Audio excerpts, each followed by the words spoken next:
नमस्कार, प्रांजल ज्ञान गंगा में आप सभी का स्वागत है।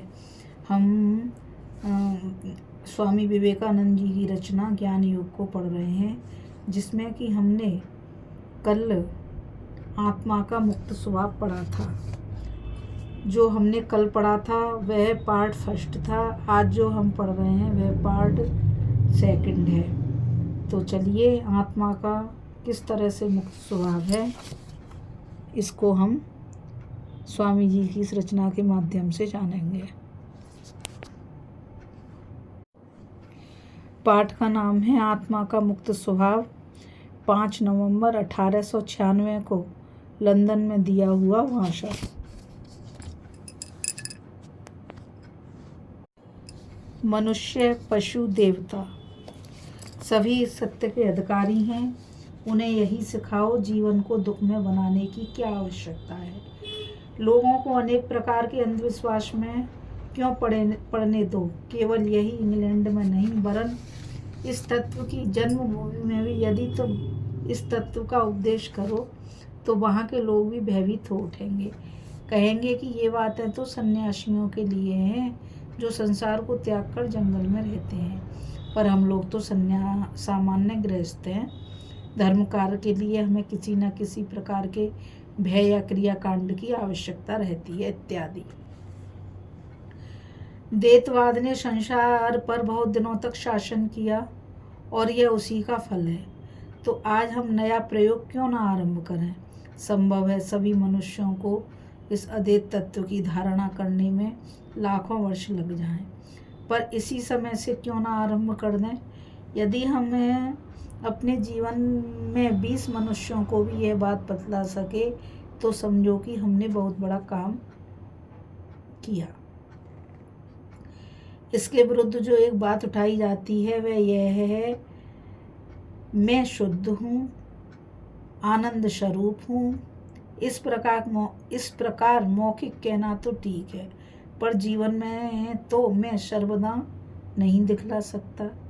हम इस बात को स्वीकार करते हैं।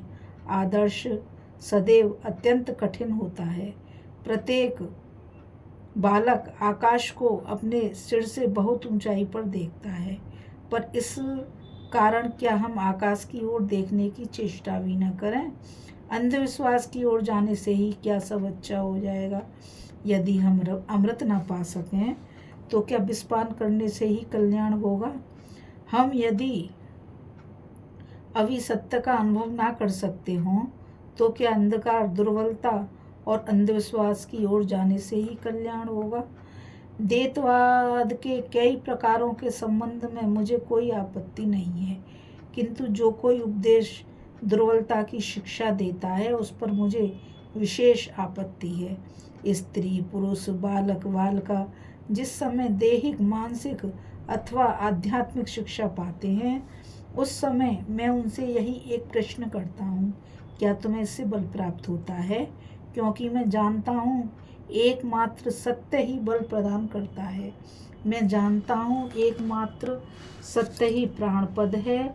सत्य की ओर गए बिना हम अन्य किसी भी उपाय से वीर्यवान नहीं हो सकते, और वीर्यवान हुए बिना हम सत्य के समीप नहीं पहुँच सकते।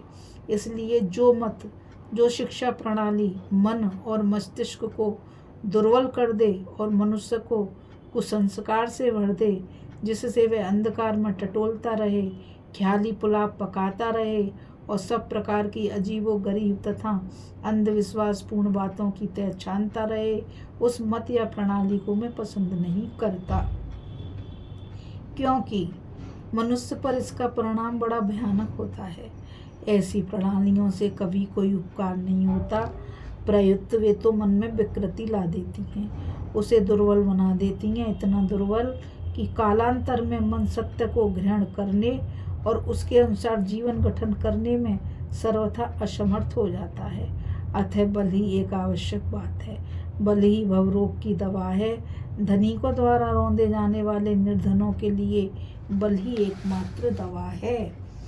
विद्वानों द्वारा बनाए जाने वाले अशिक्षितों के लिए बल ही एकमात्र दवा है, और अन्य पापियों द्वारा सताए जाने वाले पापियों के लिए भी वही एकमात्र दवा है। और अद्वैतवाद हमें जैसा बल देता है वैसा और कोई नहीं देता। अद्वैतवाद हमें जिस प्रकार नीति प्राण बनाता है वैसा और कोई नहीं बनाता।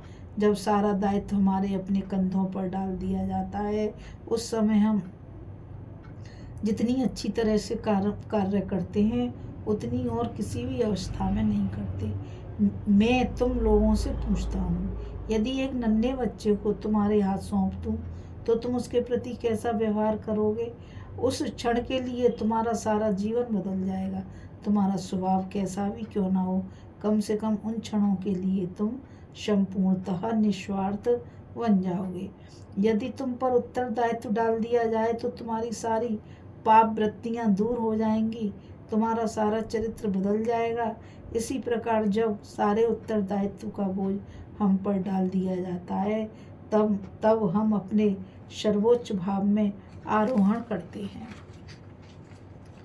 जब हमारे सारे दोष और किसी के मत्थे नहीं मढ़े जाते, जब शैतान या भगवान किसी को भी हम अपने दोषों के लिए उत्तरदायी नहीं ठहराते, तभी हम सर्वोच्च भाव में पहुंचते हैं।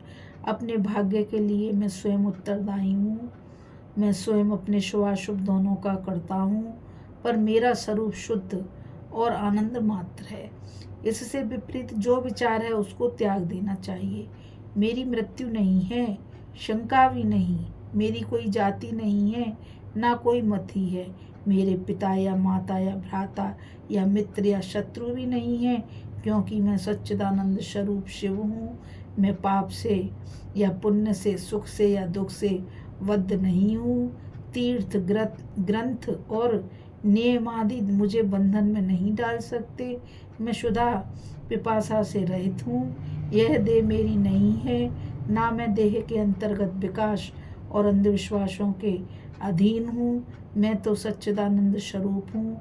मैं शिव हूँ, मैं शिव हूँ, मैं शिव हूँ। वेदांत कहता है कि केवल यही स्तवन हमारी प्रार्थना हो सकता है। उस अंतिम लक्ष्य पर पहुँचने का यही एकमात्र उपाय है।